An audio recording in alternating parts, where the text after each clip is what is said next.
વાત કરીએ સુરતની તો માસૂમ કેદારના મોત મુદ્દે આવેદનપત્ર આપવામાં આવ્યું છે। આમ આદમી પાર્ટી દ્વારા કલેક્ટરને આવેદનપત્ર આપવામાં આવ્યું છે।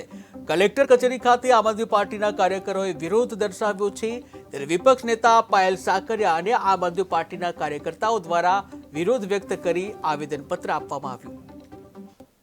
કલેક્ટરશ્રીને અમે તમામ કોર્પોરેટરો સાથે આજે આવેદનપત્ર આપવા આવ્યા છીએ અને એટલા માટે આજે કલેક્ટરશ્રીને આવેદનપત્ર આપવું પડે છે કે જે 2 દિવસ પહેલા એટલે કે પરમ દિવસે 5 તારીખે એક 2 વર્ષનું બાળક ખુલ્લી ગટરની અંદર પડી જવાથી મૃત્યુ પામ્યું છે।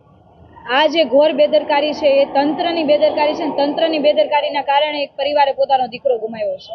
આ પહેલી ઘટના તો સુરતમાં નથી, આના પહેલા પણ ડિંડોલીની અંદર 5 વર્ષની બાળકી ગટરમાં પડીને મૃત્યુ પામી હતી।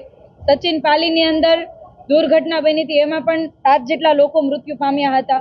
ત્યાર પછી સિટી લાઇટ રોડ ઉપર આગની દુર્ઘટનાની અંદર 2 સ્ત્રીઓ મૃત્યુ પામી હતી। આજથી 2 વર્ષ પહેલા એક બાળક રમતા રમતા ખાડીમાં પડી જવાથી, બમરોલીની ખાડીમાં પડી જવાથી મૃત્યુ પામ્યું હતું। તો આવી અવારનવાર ઘટનાઓ બને છે। તંત્રના ભોગે આજે સામાન્ય લોકોના બાળકો, સામાન્ય લોકો આમાં જીવ ગુમાવે છે, છતાં પણ તંત્ર ચૂપ છે, જાડી ચામડીનું છે। અને જેટલી વખત ઘટનાઓ બને છે એટલી વખત જ્યારે ડેડ બોડી બહાર કાઢવામાં આવે ત્યારે જ આ લોકો રાજપી શાસકો અને તમામ લોકો એવું કહે છે કે ભાઈ ઘણી મહેનતની સફળતા મળી છે, અમે આટલી લાંબી કલાકો સુધી મહેનત કરી એની સફળતા મળી, એટલે ડેડ બોડી બહાર કાઢવાની આ લોકો સફળતા માને છે। અમે આમ આદમી પાર્ટી તરીકે અમે વારંવાર અવાજ ઉઠાવ્યો છે, વારંવાર ન્યાયની પ્રાર્થના કરી છે, વિનંતી કરી છે, રજૂઆત કરી છે, વિરોધ કર્યો છે, છતાં પણ એક પછી